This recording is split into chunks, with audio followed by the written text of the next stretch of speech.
Subscribe my YouTube channel and press bell icon.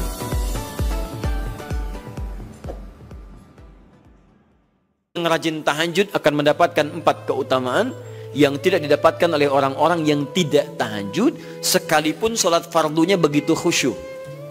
Di antum sholat fardu khusyuk, bagus, tapi nggak tahajud, nggak dapat 4 keutamaan itu. Ini sudah saya bahas panjang lebar di pertemuan lalu, saya hanya sebutkan cepat saja. 1. Allah akan mengangkat karir, pekerjaan atau aktivitasnya di tempat yang terbaik. Ya, jadi kalau antum misalnya pengusaha atau orang karir di kantor dan sebagainya, itu akan cenderung kemudian ditolong oleh Allah, diangkat ke tempat yang terbaik. Terbaik itu tidak harus puncak yang paling tinggi, direktur, tidak misalnya, tapi tempat yang bisa membuat nyaman hidup Anda, sholat bisa nyaman, bergaul juga nyaman, dan tenang kehidupannya. Mungkin level Anda nggak sampai puncak ya direktur utama, mungkin direktur 1, 2 gitu ya, tapi Anda dijauhkan dari hal-hal yang maksiat, dijauhkan. Sholatnya enak, punya ruangan nyaman dan sebagainya. 2. Allah akan bimbing setiap ahli tahajud. Allah akan bimbing sehingga menjalani awal pekerjaannya dengan begitu mudah. Wa rabbi adkhilni mudkhalas sidqi. Ya Allah, tolong bimbing saya supaya mengawali pekerjaan dengan cara yang benar. 3. Awas, hati-hati. Anda memang posisi tinggi, sekarang dapat proyek. Apakah setiap yang dapat proyek menjalani pekerjaannya dengan benar? Belum tentu. Jangan tinggi-tinggi lah. Maaf ya, apakah orang tua yang sekarang menyekolahkan anaknya ke tempat belajar menjalani awalnya dengan benar? Hati-hati ya Bu ya, Pak. Bapak Ibu menyekolahkan anak dengan awal yang salah, maka memberikan jalan keburukan ketika dia belajar. Saya katakan, jangan pernah Anda masukkan anak Anda ke sekolah dengan menyogok. Bayar sekian supaya masuk, menyalahi aturan. Kalau awalnya sudah salah, bagaimana anak Anda bisa belajar dengan benar? Mustahil mendapatkan sesuatu yang tidak baik. Yang baik itu mustahil didapatkan. 3. Wa akhrijni mukhrajas sidqin. Allah berikan jalan keluar terbaik dari persoalan yang dirasakan. Di ahli tahajud itu setiap punya masalah, bukan nggak dapat masalah ya, bukan tidak bermasalah hidupnya. Dia mendapat ujian juga. Cuman sebelum diuji, diringankan masalahnya, sehingga seakan-akan nggak punya masalah. Padahal sama dengan yang lain, cuma saat akan dia lalui, Allah ringankan persoalannya sehingga mudah dilalui. Dan yang keempat ini yang hebat. Ya, waj'alni min ladunka sultanan nasira.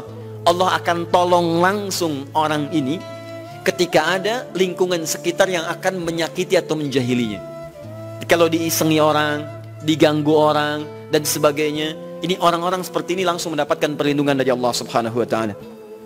Ada satu kali, ini kisah nyata, seorang saleh ahli tahajud, sampai saking ahli tahajudnya tidak ingin meninggalkan kebiasaan ini. Ini sangat nyata kisahnya dan tidak mengarang.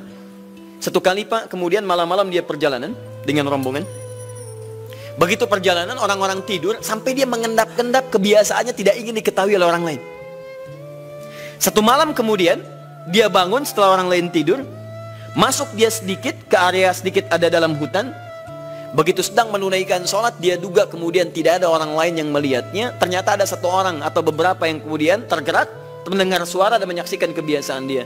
Anda tahu apa yang terjadi? Dan inilah yang disampaikan oleh orang-orang yang melihat itu. Begitu sedang sholat, teman-teman sekalian, tiba-tiba baru bertakbir malamnya, lompatlah dikisahkan seekor harimau di depannya, dalam keadaan yang sudah lapar. Saya mau tanya pada Bapak Ibu, begitu sholat misalnya Allahu Akbar, tiba-tiba samping ada harimau. Wow. Apa yang dilakukan? Kabur. Udah gak panjang pikirnya, kabur ya kan? Tanya. Sekarang lihat apa yang beliau sampaikan. Begitu datang harimau itu, perhatikan ahli tahajud ini, dia ingat dengan janji Allah. Dia ingat dengan janji Allah. Perhatikan baik-baik ya.